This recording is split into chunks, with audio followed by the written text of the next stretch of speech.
Welcome to another edition of Teach the Geek interviews. My name is Neil Thompson. I'm the founder of Teach the Geek.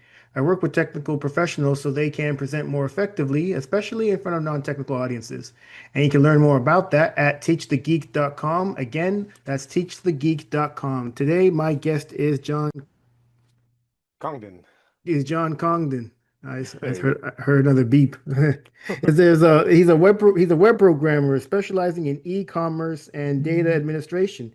He's also the CEO of PHP Architect, a force in the PHP space, publishing a monthly magazine, books, training, and hosting conferences. And I'm curious to learn more about the motivation to start his own enterprise, working in the PHP space, and the ways in which speaking has benefited him. So, welcome to Teach the Geek interviews, John. Thank you, Neil. Happy to be here. I saw from the bit of research I did on you that you studied aviation computer science. I've never heard of that, so I'm kind of Oh curious my, what is it and what motivated you to study it? oh my gosh, you did do some research on me. Um, Back when I was a young kid, all I ever wanted to do was fly. I think that's a common thing a lot of us have. And I was also very into computers. This was in the mid 90s, and my motivation was I wanted to do those two things. I didn't know where I was going to go to college. In high school, I started receiving pamphlets, and I got one from Daytona Beach Aeronautical University. And in there, they said they had an aviation computer science program. Never thought I could afford to go there, never thought it would happen, but my mom took me up. We toured the campus, and I got a little scholarship, just enough to make it work. And here I am today. Like, I got my pilot's license while I was there. I got a computer science degree. It all worked out. Nice. I'm glad that happened. I'm glad it worked out. So once you finished school, what kind of work did you do? I wasn't sure because I minored in air traffic control and I really thought I was going to go off and do that. I enjoyed that as my minor, not knowing where I was going to end up. While I was in college, I was doing this little database administration in a very unknown database called Q&A. I was working for a travel agency at the time where they brought people to Disney World to do timeshare tours back then, and they fought to keep me after I graduated. So I stayed there for another couple of years, started learning more about uh, server maintenance and started doing that, and then got into web development. Back in the day, I was using Perl to do some e-commerce work, and then graduated to PHP in the early 2000s. Was the move to AHP or PHP something that you had planned to do, or was it just something that happened? PHP was a hot topic in that time. Uh, Between PHP and Ruby, especially Ruby on Rails, those were the two competing web technologies of the time. And because of WordPress, PHP won out, as far as I know. I mean, people still use Ruby, but it's not as widely used. And I made the pivot, and that's what I've been doing ever since. I'm always curious when I talk to people who studied computer science, since the field moves so quickly that what you studied in university might not even be all that relevant so when you get into the workforce. So I'm curious, doing a computer science degree, how helpful was it for the work that you ended up doing? Honestly, it wasn't helpful at all. I was a terrible student. I don't know why. Just I could not focus in school. I did not do a very good job, and I leaned heavily on my groups, and I feel bad for them looking back, but I had some amazing friends that were smart as could be, and I stumbled my way through college to get my degree. It really was working in a community of people that taught me what I know today. I didn't learn it in school. I learned some valuable things in school, so I wouldn't say it's not worth going at all, but what I learned isn't relevant to my career directly, more indirect from the social aspect to learning how to manage time a little better, things like that. What are your thoughts on coding boot camps as opposed to going to college and studying computer science? I know a lot of people that go to coding boot camps. My thing being heavily in the PHP world is I wish they would teach more PHP, more back-end programming. They're very heavy on the JavaScript side of things, which is great. JavaScript has its place. I don't do a lot of Node, so I don't do a lot of back-end JavaScript work. I do JavaScript in the browser with the PHP backend. But as far as getting up and going quickly and learning how to program, I think they're really good. I I think what they need to focus on in addition to just coding is community and continuing education. Don't teach people that you take this, 6-week course and you're done, you're good to go. It should be here's the start of your career and then you need to pick up and continue on your own. And for me, that was with a community. Yeah. Yeah, because whenever I hear people talk about the coding boot camps, the concern I have is that the people with degrees might still get priority because they have degrees.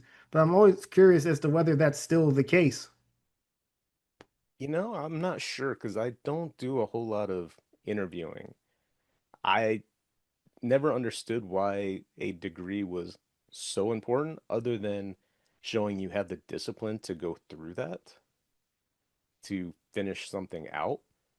But I don't think it's critical. I don't think a degree means you're any better than somebody that went through a boot camp or didn't go through a boot camp and learned on their own. Yeah, I think it comes down to perhaps bias. So the people Mm, who have those jobs already and are the interviewers, if they went through a computer science degree, they might have a bias against the people who didn't. What do you think about that? that makes a lot of sense, and I think you're 100% correct. I somewhere along the way we learned or were taught that you have to have a degree to get anywhere, and people in HR just carry that torch. Like this is just our requirements. This is what you need. Yeah, and I used to remember back when I was coming out of school, certain companies, I mean, if you don't have any job experience, one of the questions they're asking is what your GPA was. So Right. certainly, if you if you, whenever I got that question, I was like, oh boy, I I guess would be the same way. I guess I ain't working here. Yeah, like you, I struggled through engineering school. Well, I did engineering and I struggled through school as well. I remember the day I graduated, I was just like, man, I'm glad I don't have to do this anymore. Exactly. Oh man, that was a good day. Absolutely. Okay, so let's see. So you eventually started PHP Architect. So I'm curious, what was the motivation to strike out on your own? That's a great question. Starts back in 2010 when I was working for another company. I was pretty much the, not pretty much, I was the only developer at the time. And that was most of my career. I don't tend to do short work at a place for a short amount of time. I was there for 8 years. The job prior to that, I was there for 8 years. And I was going to bowling conventions. I was working for a bowling company. And I'd go to these conferences where you meet other people in the bowling community. And I started thinking, I wonder if there's something like this for PHP, because that's all I cared about at that time. And I found this conference called PHP Tech in Chicago and talked to my boss and got him to agree to send me, which was amazing. And I appreciate it so much. And it was there where I learned that I was better than I thought. Huge imposter syndrome. To me, I was just lucky to be where I was at. I couldn't do any better. And by talking to people and becoming part of the community, I now had people I could reach out to and ask questions. I joined IRC channels, stayed in touch with those people, and realized, if I ever lost my job, I have a community of people that could have my back. I would know where to go and start asking, hey, where do I go find a job? So I went there in 2010. I went back out in 2012. But in that time, I joined my local user group and again found another community of people that I could lean on. And that's where I learned to speak to people. I would help my local user group, give presentations. I was also accepted to speak at that same conference, PHP Tech, in 2012. So my wife and I decided we're ready to pick up, move from Florida to California, all because now I have this confidence that I'm going to be able to find a job. Everything's going to be okay. It'll work out. Uh, Quit my job, moved to California, found another job, and started my own user group in San Diego, California. And from there, met my now business partner, and we decided, hey, why don't we start something? So in 2012, I started a company called Diego Dev, and we basically do web development for companies. The people that ran that PHP Tech conference in 2010 sold to another group in 2013, I believe it was. And then I was able to buy it in 2021. So now I own the company that changed my life back in 2010. And that's my goal now. Give other people that opportunity to be a part of our community, learn to speak in front of audiences, which is hard. I mean, I've been doing it for over a decade now, and it's still hard getting up in front of people and talking, but it's so rewarding when you learn how to do it. When you take that leap of faith that the people are not there to judge you, they're there to learn from you, and you have something to teach them. Whether you believe it or not, you have something to say. Yeah, I 100% agree with you, John. So when it comes to PHP Architect, for the people who join, what's typically their reasons for joining? So we try to push the element of continuing education. Nobody is an expert in everything. There's always something to learn, and there's always something to teach. So coming to our conference, you're going to learn about our community. You're going to find like-minded people to interact with. You are going to learn some amazing topics, whether it's based on security, database administration, the latest and greatest and best practices, various coding techniques. Last year, we had a big push on event sourcing because I think that is such a powerful uh, programming paradigm, I guess I would call it, uh, that I really had a heavy focus on that. So to me, it's continuing education. Get out there, learn from other people. And the cool part is you get to sit with the speakers that give those talks and learn from them based on what they spoke about, but befriend them, become friends. We have a lot of speakers that have never spoken before. So we try to give new speakers a platform, but we also have a lot of veterans, and a lot of them are people that have written a lot of the libraries that we use in our day-to-day world. Uh, in PHP, we have this UUID package that was written by Ben Ramsey. He's almost always at our conference and an amazing guy to sit and talk to, but people know his name because of his package, right? And it's fun to introduce people that way. Yeah, it certainly sounds that way. You know, when you were talking, John, it reminded me of something you said earlier on the difficulties or the fact that even today you have issues. I wouldn't say issues, but speaking in front of people is something that didn't come all that easy to you. So I'm curious, what did you do to get better at it? Practice, prepare. The big thing is know what you're going to be talking about or speaking on. Have a good slide deck. Practice, practice, practice. And then when you think you practice enough, practice more. Uh, Being prepared is everything. I remember in my slide deck, I had a spot where, for one of my talks early on, take a breath, drink some water. I reached down for my glass and I came up and it was just shaky. It was so shaky. I tried to take a sip. I'm like, nope, I'm going to put that back down and take a deep breath, calm down, and continue on. Uh, yeah, speaking is not easy. It's nerve-wracking, but at the end of the day, it's enjoyable. I like being able to share with people and show people if I can do it, I know you can do it. What do you consider a good slide deck?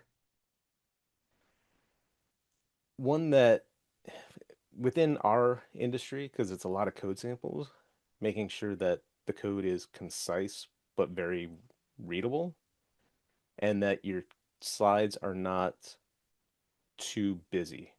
A slide should have a single point, and you shouldn't be reading from your slides unless you're reading a quote for a very specific reason. You should have basically a bullet point, one that the audience will remember, but something that will trigger you in your speech of what you want to talk about, and then be able to flow with that and know where you're at within your presentation. Yeah, reading slides is, I think, something a lot of technical people tend to do because of those nerves. And we just Hmm. wanted to think that we're going to cover everything that I want to cover. And to do that, I could just read. But the issue with that is when you read, other people read, and they're probably Hmm. thinking to themselves, well, I mean, I could have read this some other time, right? Exactly. Why am I I, here? I learned from somebody that, and I thought this was amazing. They prepared their deck in a way where they could read their presentation, but they did it naturally, so it didn't sound like they were reading, but it was in their notes.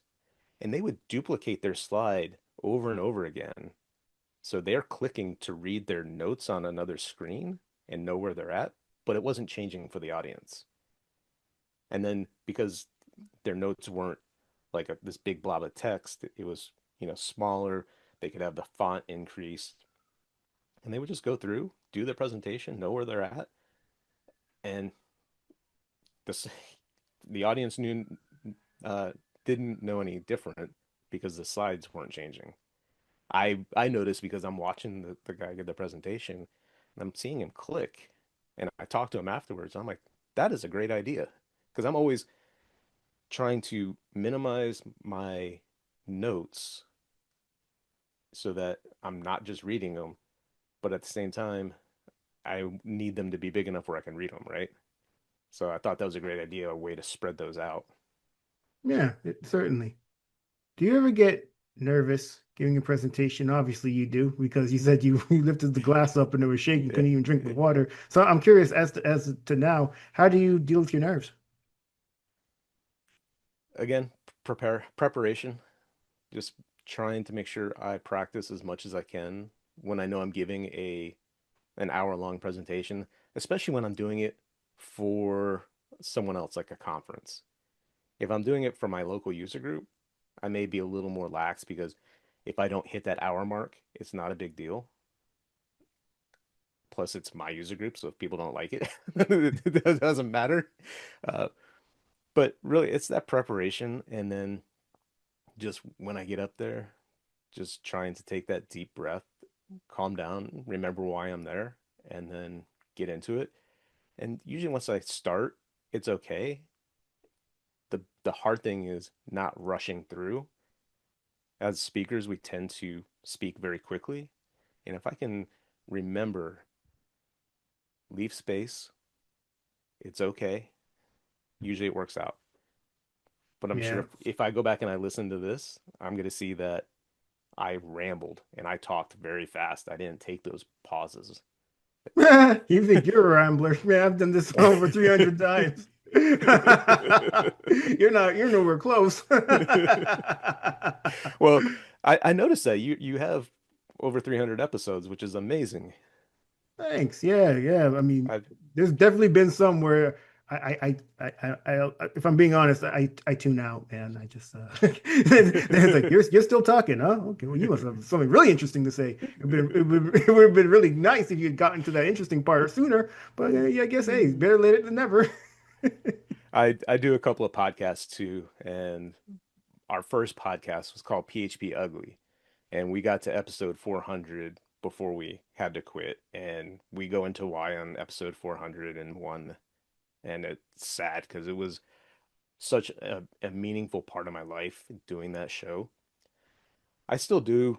It's basically that show, but it's now it's just the two of us. There were three of us doing that podcast.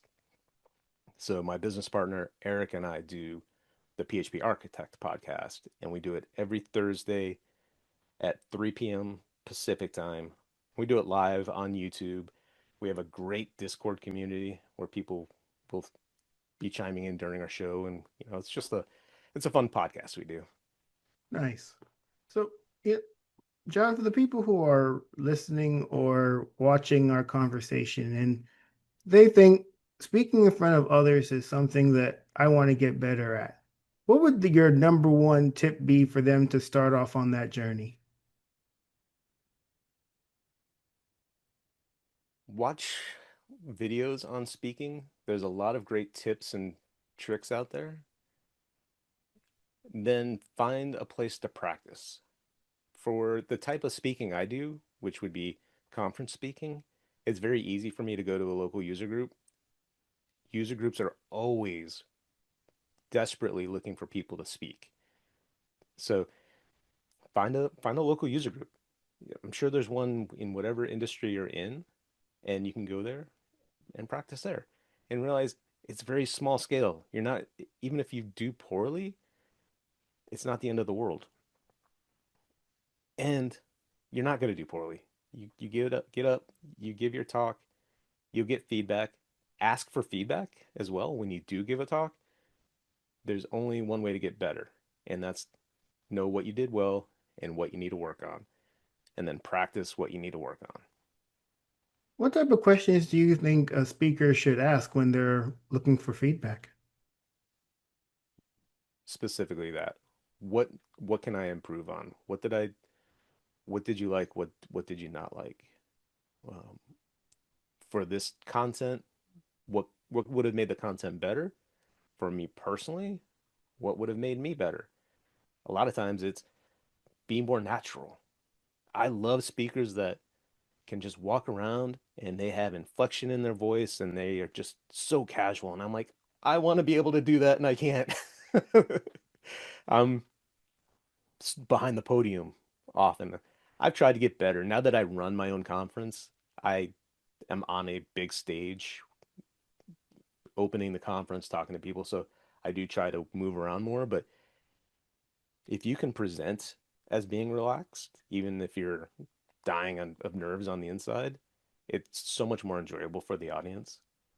And if you can take those breaths, slow down, and connect with the audience, it's great. I love an opening that isn't just a, hi, this is this talk, and I am so and so, you know, lead in with a story, get people engaged, and at the end, invite them to leave feedback. In my community, we're lucky to have a website called Joined In, JOIND.in. Lots of conferences use that to solicit feedback, one about the conference and one about the individual speakers. So we always tell our speakers at the end, make sure you ask for your feedback. Get get a rating. How did I do? What and give let them make comments. And sometimes people uh, very rarely, but sometimes people are rude and you have to let that roll off your back. But usually there's very constructive criticism, if there's any at all. A lot of the times it's, you did great. It's like, yeah, I don't want that. Like, I appreciate that, but I really do want more. I said too many times. I stumbled. I forgot what I was going to say. Whatever you noticed, I want to hear that so that I can work on that. Yeah, absolutely. What about when speakers get conflicting feedback? What do you think they should do about that? Take both with a grain of salt. Um, People often review on the high end or the low end. You very rarely get that middle ground. People either love you or hate you. Uh, I you know, take the positives with as a win. I did something right, and take the negatives as learning experiences. Learn from your mistakes, or not necessarily mistakes. Just I have this pattern of speaking that people don't like. Maybe I should change it. Yeah, I think ultimately when it comes down to it, you're not going to appease everybody because Hmm. one person's going to like something and another person can't stand it. So, I mean, if Yep. your goal is 100% satisfaction, well, good luck with that, right? Good luck with that in any part of your life, right? Indeed. Doesn't work. Yeah. This has been a great conversation, John. Thank you so much for being a guest. How can people get in touch with you? Through my website, phparch.com. You can email me, John, John, at phparch.com. Two best ways. Excellent. Well, everyone, that marks the end of another edition of Teach the Geek interviews. My name is Neil Thompson. I'm the founder of Teach the Geek. I work with technical professionals so they can get better, especially in terms of speaking in front of non-technical audiences. And you can learn more about that at teachthegeek.com. Again, that's teachthegeek.com. Until next time, take care and stay safe. Thanks, John. Thank you, Neil.